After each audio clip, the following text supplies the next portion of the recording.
বছরান্তরে একবার বাবা মাকে সিংহাসনে বসিয়ে,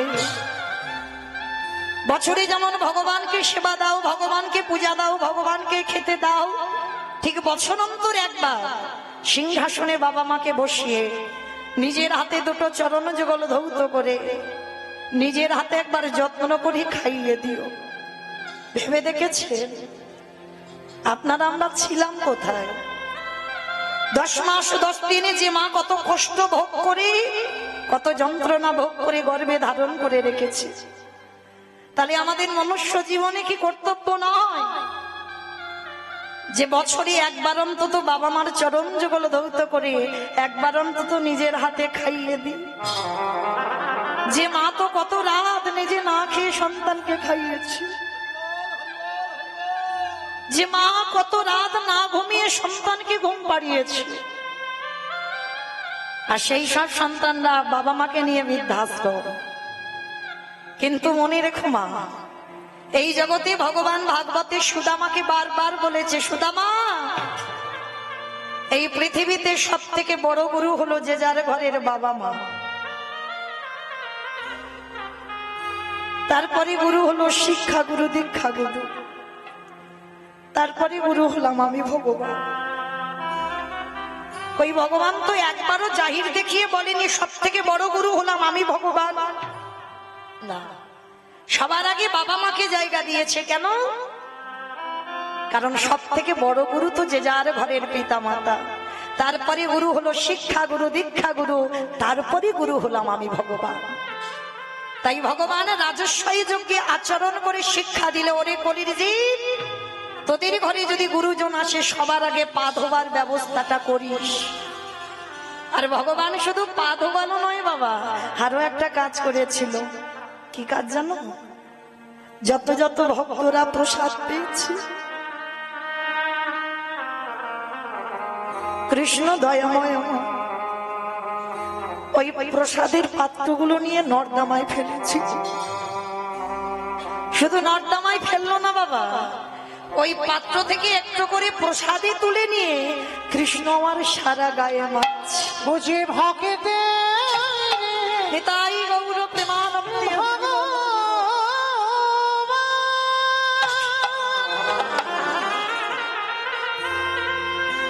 বুঝে ভকিত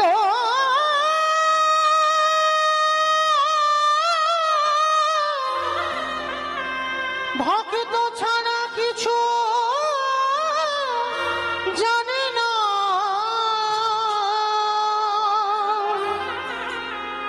তাই তো যুগে যুগে ও যে ভক্তের কাছে ছুটে আসে। আড়ালে যেই না ওই এতগুলো গায়ে দিচ্ছে, যুধিষ্ঠির মহারাজ বলল, কৃষ্ণ কৃষ্ণ ভক্তদের চরণ ধোয়াচ্ছিস, মেনে নেওয়া যায়। ভক্তদের এঁঠো পাতাগুলো নর্দমায় ফেলছিস, মেনে নেওয়া যায়। কিন্তু কৃষ্ণ ভক্তদের এঁঠোগুলো নিয়ে তুই গায়ে মারছিস কেন? ভগবান কথাটা শোনার সঙ্গে সঙ্গে বলেছিল, দাদা গো, এই জগতে সংসার মাঝে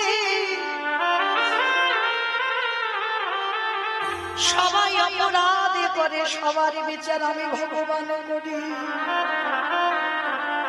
সবাই তো পাপ করে, কিন্তু জানো দাদা, এই জগতে আমি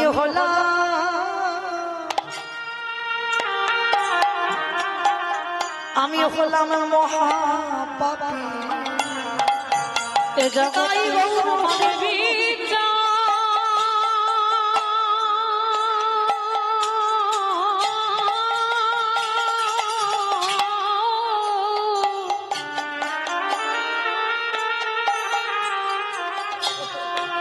এ জগতে সবার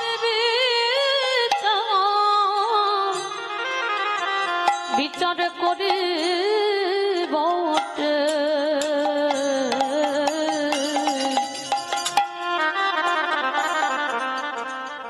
এ জগতে আমি হলাম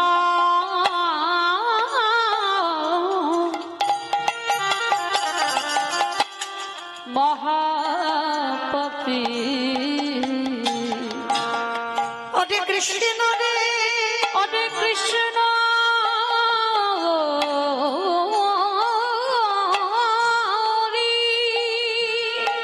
এই জগতে তুই নিজেকে মহাপাপী বলিস না। বলে দাদা বলতে হবে না, জগতে যারা জানে ঠিক জানে, সবাই তো পাপ করে, সবার বিচার আমি কৃষ্ণ করি। কিন্তু বাবা যে বিচারের জায়গায় বসে সে বিচারক যদি ভুল করে তাহলে তার বিচার করবে কে? ভগবান বলে আমার বিচার কারোরে করতে লাগে না, আমার বিচার আমি নিজে নিজে করে দিই। কৃষ্ণ তা তুই যে নিজেকে বলছিস মহাপাপী, কি এমন পাপ করেছিস? বলে জানো দাদা, পাপটা তো আমি দাপর যুগে কৃষ্ণ অবতারই করিনি, করেছিলাম কবে জানো? ত্রেতা যুগে রঘুপতি রামচন্দ্রের অবতারে। রাম অবতারে পাপ করেছিস, কি পাপ? বলে দাদা গো, আমি জেনে শুনি একটা মণিপুত্রকে হত্যা করিলাম। মণিপুত্র সেটাকে? বলে বিশ্বের সবার মনির ছেলে, যার নাম ছিল রাবণ। রাবণকে আমি নিজের হাতে হত্যা করেছি। আর সেই রাবণকে মেরে অকাল বোধন দুর্গা পূজা করি, যে রাবণ নিধন হলো, আর তাতে আমি রামচন্দ্র আমার মাথা থেকে পায়ের নখ পর্যন্ত পাপী হয়ে গেল। যুধিষ্ঠির মহারাজ খিলখিল করে হেসে উঠেছে, কৃষ্ণ তুই তো হাসির কথা শোনালি, রাবণের মতো ব্যক্তিকে মারলে পাপ হয়? বলে দাদা গো, এই জগতে সবাই মানুষের বাইরে দেখে বিচার করে। কি গো মা, দেখবেন কোন কোন ব্যক্তির বাইরেটা খুব কঠিন হয়, মানে এতটা কঠিন দেখলে মনে হবে লোকটা মোটে ভালো নয়, কিন্তু যতদিন না তুমি তার সঙ্গে মেলামেশা করবে ততদিন তুমি বুঝতে পারবে না মানুষটার মনটা কেমন। তা রাবণকে সবাই বলে খারাপ, কেন? ভগবানের বউ চুরি করে আনলো। কিন্তু না, এই যে বউটা চুরি করে এনেছিল কেন জানো? নারী তো শুধু ভোগের নয়, কেউ যদি মনে করে নারী ভোগের, তার কাছে সারা জীবন ভোগের হয়। অসুরীদের অত্যাচারে দেবতারা স্বর্গ ছাড়ে। সেদিনে যদি দশভুজা নারী 10 হাতে যদি অসুর ধ্বংস না করত, তাহলে দেবতারা যেত কোথায়? তাহলে নারী সাধনার, নারী ভজনের, নারী আরাধনার যে যেমন ভাবে নেবে তার কাছে তেমন। দেখেন চণ্ডী ঠাকুর রামের চরণ ভজন করে পেল কৃষ্ণ চরণ, বিল্লমঙ্গল চিন্তামণির চরণ ভজন করে পেয়ে গেল গোবিন্দ চরণ। জয়দেব গোস্বামী মা পদ্মাবতীর চরণ সেবা করে পেল গোবিন্দ চরণ। তাহলে নারী সাধনার যে যেমন ভাবে নেবে, ঠিক সেই রকম রাবণ সীতামাকে চুরি করেছিল, কেন? ভোগ করার জন্য নয়। তাহলে নিল কেন? না একটাই কারণ ছিল, ওই মায়ের চরণ সাধনা করবে। যদি সাধনা না করবে বাবা, যার 10,000 বউ ছিল, তাহলে লঙ্কার মাটিতে কি একটা ঘর ফাঁকা ছিল না? নিশ্চয়ই ছিল। সীতামাকে নিয়ে রেখেছিল কোথায়? শোক, মানে যেখানে শোকের ছায়া লাগে না সেইখানে সীতামাকে রাখলো। তাহলে এই যে রাবণের কথা বাবা, আপনারা আমরা মাঝে মাঝে একটা কথা বলি, ওটা আপনাদের কথা নয়, আমাদের কারোর কথা নয়, ওটা রাবণ বলেছিল। কি কথা জানো? তুই হলি আমার ঘর শত্রু বিভীষণ। কি মা বলি না মাঝে মাঝে? যদি আমার ঘরের গল্প কারোর কাছে কেউ বলে দেয়, আমরা রাগের মাথায় বলে দিই, তুই হলি ঘর শত্রু বিভীষণ। আমার খাবি আর আমার পড়বি, আর আমার ঘরের গল্পগুলো তুই বাইরে বলে বলে বাড়াবি। এই যে ঘর শত্রু বিভীষণ রাবণ বলেছিল কবে জানো? যেদিনে লঙ্কাতে ঘোষণা হয়েছিল মা রাম নাম করা চলবে না, আর যারা যারা রাম নাম করবে তাদের নাকি মৃত্যুদণ্ড দেওয়া হবে। আর সেই খবরটা পেয়ে বাবা লঙ্কাতে সবাই চুপচাপ, কেউ রামের নাম করে না, আর যদি বা করে সব মনের ভিতরে। কিন্তু মনে রেখো মা, প্রদীপের তলায় অন্ধকার।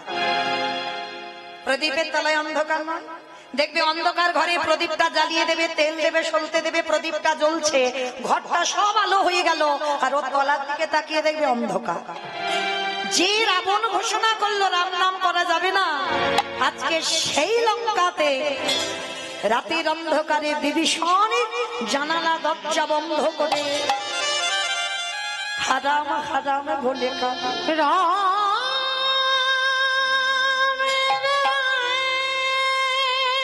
দেখা দে, দেখা দে, একেবারে দেখা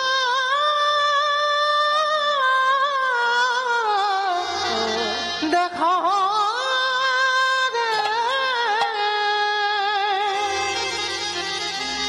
ওরে তুই নাকি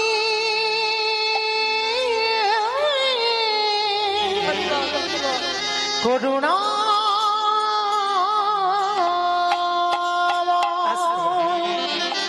মন দিয়ে শুনবেন মা। দাদা জানবার ভয়ে চুরি করে রামের ছবিটা ধরে কাঁদে রাতের বেলা, কিন্তু দিয়ালেরও কান আছে। একজন কর্মচারী গিয়ে খবর দিল, মহারাজ মহারাজ, আপনি তো বলেছেন যারা যারা রাম নাম করবে তাদের নাকি মৃত্যুদণ্ড দেওয়া হবে। চলেন দেখতে চলেন, এক্ষুনি আমি দেখে আসছি আপনার ভাই ঘরের দরজা বন্ধ করে রাম নাম বলে কাঁদছে। যেই না রাবণের কানে গেল, রাবণ পাগলের মতো ঊর্ধ্বশ্বাসে ছুটতে ছুটতে যাচ্ছে। আর গিয়ে যেই না দরজাটা খুলেছে, দেখে না বাবা সত্যি রামের ছবিটা ধরে বিভীষণ কাঁদছে।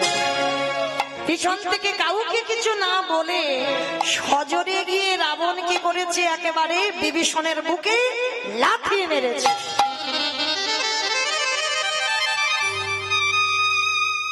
এত জোরে লাথি মেরেছে ধুলাই পড়ে গেছে। আচ্ছা বলো তোমা, আচমকা যদি পিছন থেকে কেউ এসে সজোরে লাথি মারে, ব্যথা লাগবে না? আচ্ছা মা, এই সমাজে যদি বড় দাদা ছোট ভাইকে ধরে মারে, বড় দাদা যদি ছোট ভাই কোনো অন্যায় করেনি, কোনো অপরাধ করেনি, হঠাৎ যদি কোনো দাদা মারে, ছোট ভাই ছেড়ে দেবে বাবা? উল্টে চড়চাপড় বসিয়ে দেবে না? বড় হয়ে যদি ছোটকে মারতে পারে, আর ছোট একটা চড়চাপড় দিতে পারে না? পারে তো। এটা আপনাদের সঙ্গে হবে, এটা আমার সঙ্গে হবে, কিন্তু রাবণ বিভীষণ এটা নয়। সবাইকে জানা দরকার, ছোট অন্যায় না করলে বড় কিন্তু ছোটকে মারতে পারে। এটা শাস্ত্র বিধান, শাসন করতে পারে। কিন্তু তুমি ছোট হয়ে তুমি বড়র গায়ে হাত তুলতে পারো না। ছোট হয়ে তুমি বড়কে কটু কথা ভাষা বলতে পারো না। আর এই জগতে যারা করে, ভগবান সেই পাপীকে কোনোদিন ক্ষমা করে না। আজকের বিভীষণকে যখনই লাথি মারলো, উল্টে মারা তো দূরের কথা, হামাগুড়ি দিয়ে উঠে রাবণের দুটো চরণ ধরেছে। দাদা, এই যে আমার কঠিন বুকে তুমি লাথি মারলে, তোমার দুটো চরণে ব্যথা করছে না? দাদা গো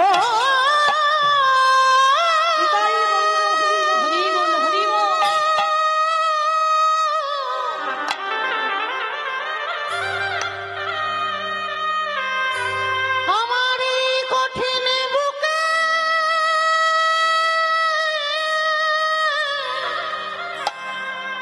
বুকে লাথি লাথি মেরে তোমারই ওই কোমল চরণে কি আঘাত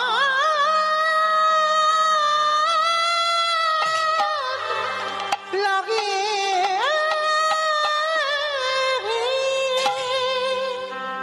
সেই সময় রাবণ বলে উঠেছিল, দূর হয়ে যা ঘরশত্রু বিভীষণ, আমার খাবি, আমার পড়বি, আর আমার শত্রুর নাম জপ করবি, বেরিয়ে যা। এই মুহূর্তে যেন তোর মুখ আমি আর কোনোদিন দেখতে না পাই।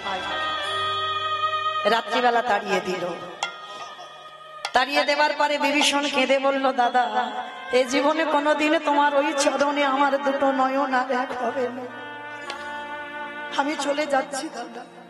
যা যা যা, যার সাত খুলে কেউ নেই সে আবার বলে চলে যাচ্ছে, আবার ঘুরে ফিরে আমার কাছে আসতে হবে, দূর হয়ে যা। আচ্ছা মা, যতই হোক দাদা তো রাগের মাথায় মেরেছে, রাগের মাথায় বলেছে, রাবণের কষ্ট হয়নি? সারা রাত ঘুমাতে পারছি না। শুধু মনে মনে ভাবছে ভাইটাকে মারলাম, ভাইটা না জানি কোথায় চলে গেল। সারা রাত ঘুমাচ্ছেন। আর ভোর না হতে হতে রাবণ তো খুব ভালো করে জানে ও আমার লাথি খেয়ে কত দূর যাবে। ভোর না হতে হতে একেবারে সরাসরি চলে গেছে রামচন্দ্রের কাছে।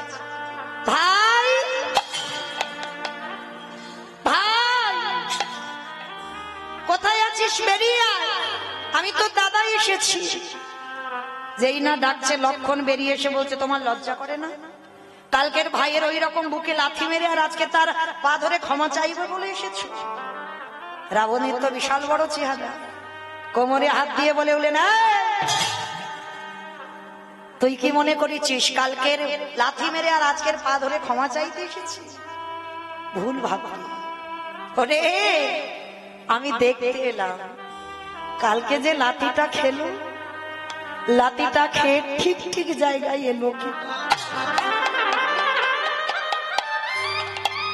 ওইটা দেখবো বলে তো আমি ছুটে এসেছি।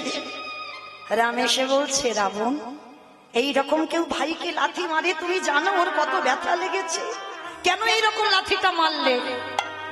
ওরে রাম রে, রাবণ বলছে রামকে এই জগতে সবাই জানে আমি আমার ভাইকে লাথি মেরেছি, কিন্তু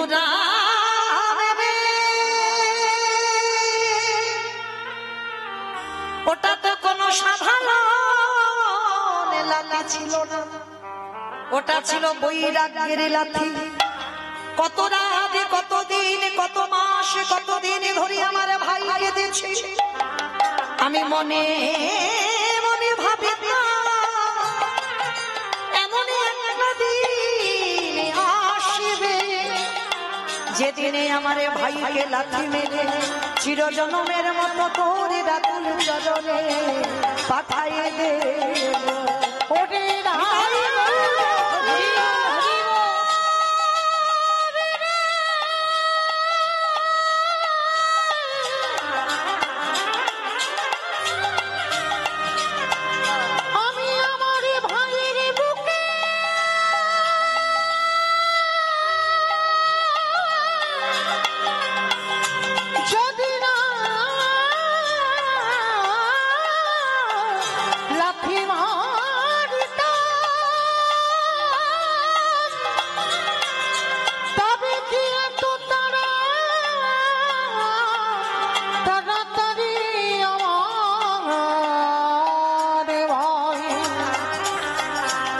ভাই তোর চরণে চরণে আসিতে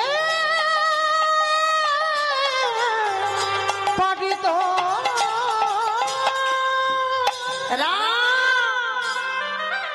লাঠিটা দিলাম বলে তো আমার ভাই তোর চরণে এলো, লাঠিটা যদি না দিতাম আমার ভাই কি এত তাড়াতাড়ি আসতো?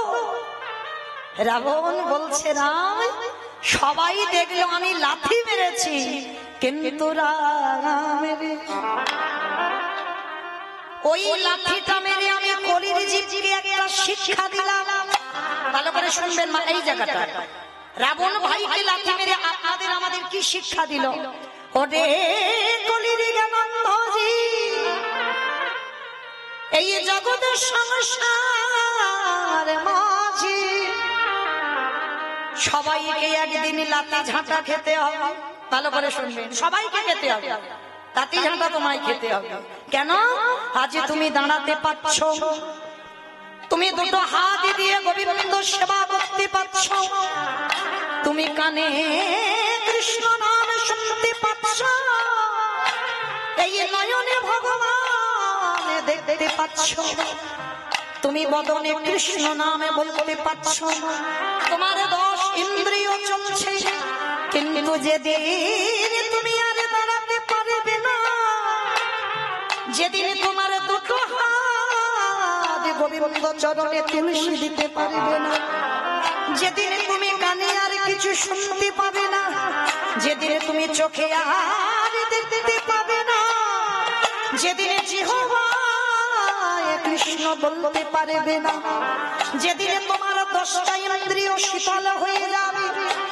যেদিন তুমি বিছানায় পায়খানা প্রস্রাব করিবে, এই সংসার তোমাকে দোতলা থেকে নিচের তলায় নামাবে। পায়খানা করে পড়ে থাকবে, একদিন ভালোবাসবে, দুদিন ভালোবাসবে, এক সপ্তাহ ভালোবাসবে, 15 দিন ভালোবাসবে, জোরে 1 মাস ভালোবাসবে। তারপরে তোমার লাঠি ঝাঁটা খেতে হবে। রাবণ বলল কলির জ্ঞানন্ধজি, শিশুকালে কৃষ্ণ ভজে কৃষ্ণ পাবার আসে, যৌবনে কালে কৃষ্ণ ভজে আসে মানা আসে, বৃদ্ধ কালে কৃষ্ণ ভজে জমের তরসে। সময় থাকতে থাকতে যারা ওই ফোঁটা ফুলে গোবিন্দ চরণে দিতে জানে, যারা যৌবন কালে সেবা দিতে জানে, তাদের সংসার আরে লাঠি ঝাঁটা দেয় না, অনায়াসে তাদের গোবিন্দ চরণ প্রাপ্তি হয়ে যায়। ওহে কলি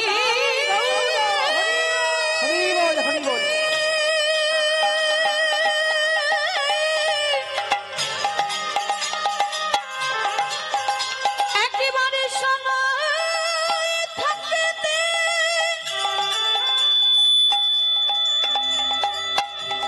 আমার গৌর গোবিন্দ চরণে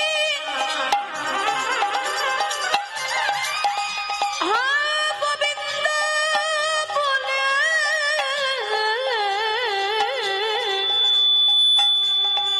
কেঁদে কেঁদে